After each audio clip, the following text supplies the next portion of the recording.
Wright Waters, the executive director of the Football Bowl Association. Wright, thanks for joining us.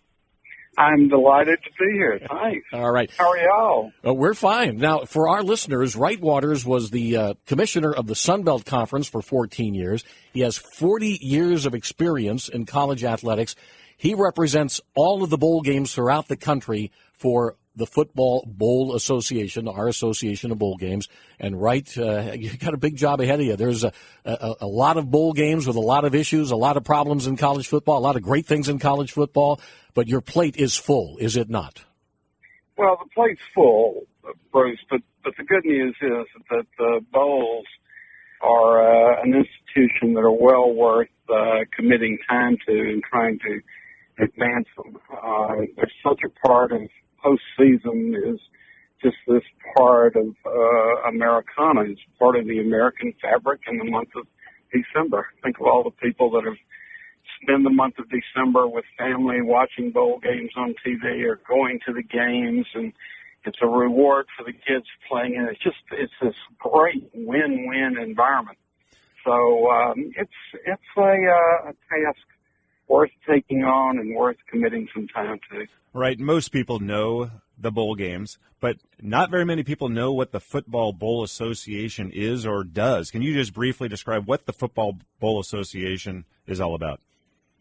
Well, the Bowl Association started back in the early 80s, and at that time there were only 12 bowls, and it was mostly just the opportunity for those 12 games to get together, share best practices, spend some time together, and talk about what they could do to improve their product. As time has gone on, the number of bowls has increased, and also the needs of those bowls have increased. And so today, we find ourselves as, I don't want to say that we're advocates, because I'm not sure the bowls need advocates, but we are certainly working on making bridges and opportunities available for all of the bowls. And it's an opportunity to bring all 39 bowls together and give them the opportunity to advance the profession.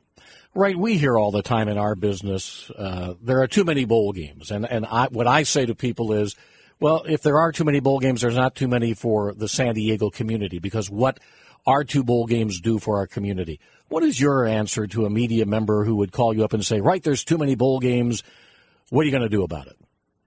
Well, the answer, Bruce, is that 39 games seems like an awful lot, but the reality is that if you're that student athlete who's selected to play in that game, it's a great opportunity. And when we start focusing on why we have these games, and it's really about deserving teams and deserving student athletes, suddenly you see how much of an opportunity we're providing to kids and to teams.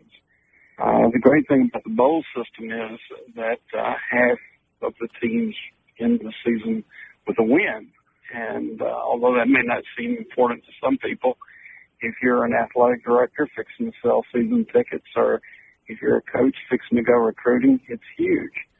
So those things are important. And then the very fact of what these games do for a community is incredible. When you see that the 39 games this year will generate over $1 billion in economic impact for the country in a period of about 5 weeks, that's a pretty stout number. I think it's pretty interesting to note also, right, that with ESPN, if there's too many games, well, people are still watching them, because that is the most watched period for ESPN of the entire year. Well, you're absolutely right, Mark. And when we look at the numbers, the ratings, they're incredibly healthy.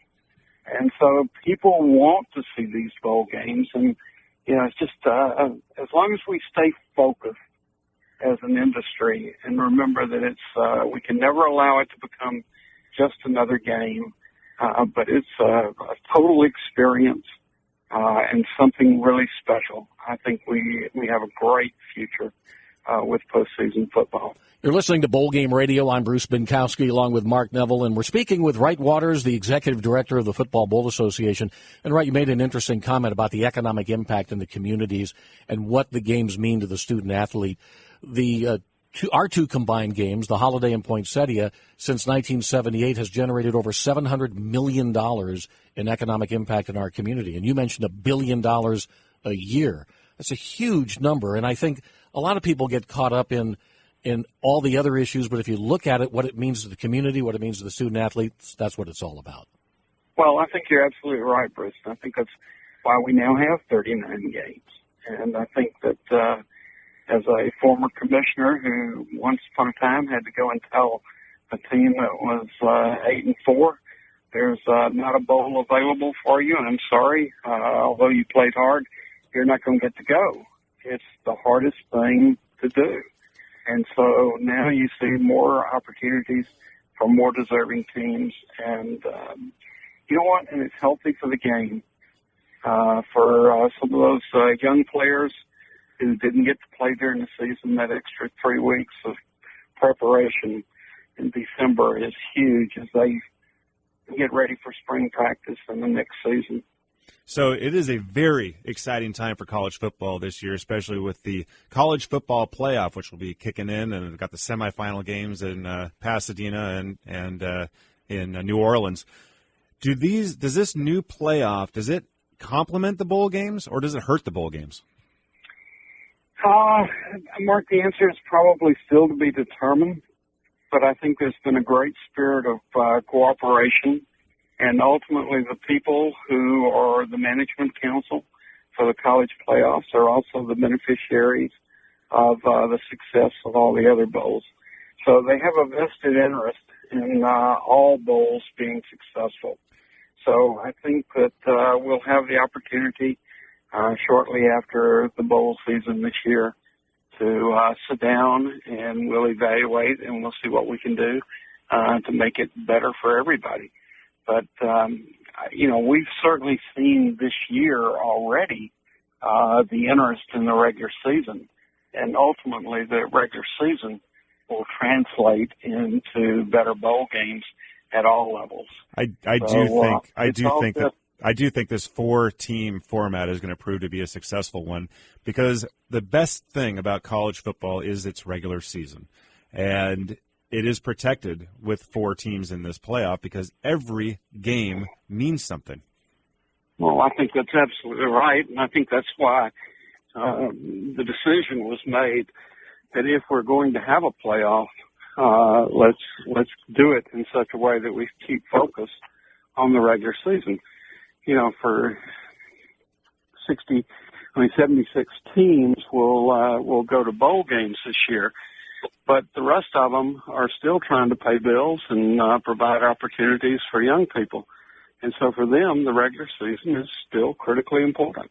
You know, I've told this story before, and to me, the importance of a college football bowl game, Louisiana Tech, it hasn't been to many big bowl games over the years, and they came to the San Diego County Credit Union Poinsettia Bowl in 2000, Mark? 2011? Yeah. Anyway, right. But most of the players on that team, that was the biggest game of their career, and they're on a national spotlight. And that's one of the things that people don't understand when they talk about too many bowl games. Look at the national spotlight that it goes on for all of these universities in the month of December and what it means to the schools, to their alumni, and it goes on and on. And obviously we're very pro bowl games. So when the playoffs issues come up, we still feel that the bowl games have to be protected. Oh, I think absolutely, and I think they always will be. There are a lot more teams going to bowls than there are to the playoffs. So I think that the demand will always be there. I have a great story along the same lines of what you're talking about, Bruce. After the 1980 football season, I was young assistant athletic director at the University of Florida. And the year before, we had just been god-awful. I think we were 10-1 the year before. And all of a sudden, we're in a position to go to the Tangerine Bowl, which is just 90 miles down the road from Gainesville.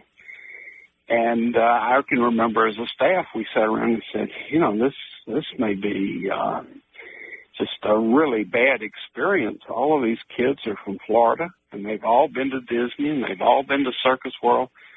And golly, what are we going to do? Is this going to be a good thing or not? And so I was sent to talk to the seniors. And I asked them, I said, guys, all of you have been to Disney. You've all done all these things in Orlando. And they said, yeah, but Coach, we've never done them together as a team. And that will be special. And you know what? It was. And that's the great thing about the bowl season is you get that opportunity to build relationships that will keep you the rest of your life. And, you go back to reunions of football teams, and the things they want to talk about are always, do you remember when we played in this bowl or that bowl? And it's the things that dreams are made out of. I went back to the reunion of the Naval Academy who played in the first Holiday Bowl in 1978. It was 30 years later, and our most valuable player of that game was Phil McConkey. And they still, 30 years later, the team, that's all they could talk about was Phil McConkey, his performance in the first Holiday Bowl, and what it meant to them as young men. And they were middle-aged men now. So I get that story. I understand what you're saying. And right, I got to tell you, Bruce said at the onset of this interview that you have a challenging future ahead of you. And I will, in full disclosure for all of our listeners out there, Bruce Binkowski is going to become the chairman of the Football Bowl Association next year. Right? You have no idea what you're dealing with. You're right, but it's not done yet, and I'm canvassing all my friends now. Excellent. That's very smart. Right is going to be the greatest year of your professional career. That'll be good. All right, I'll let it go at that. Wright Waters, Executive Director of the Football Bowl Association, thank you for joining us on Bowl Game Radio, and I'm sure we'll be talking again before the bowl season hits hot and heavy. Well, we look forward to it, and thank you guys for what you do for the 2 games in San Diego. You have a great organization. You run a professional game, and we are pleased and proud to have you in the Football Bowl Association. Wright Waters, thank you very much, and one of the class guys in our business who's been around, nationally known. He may not be a household name for college football people, but you mentioned the name of Wright Waters in college football. They all know who he is. We always enjoy talking to him.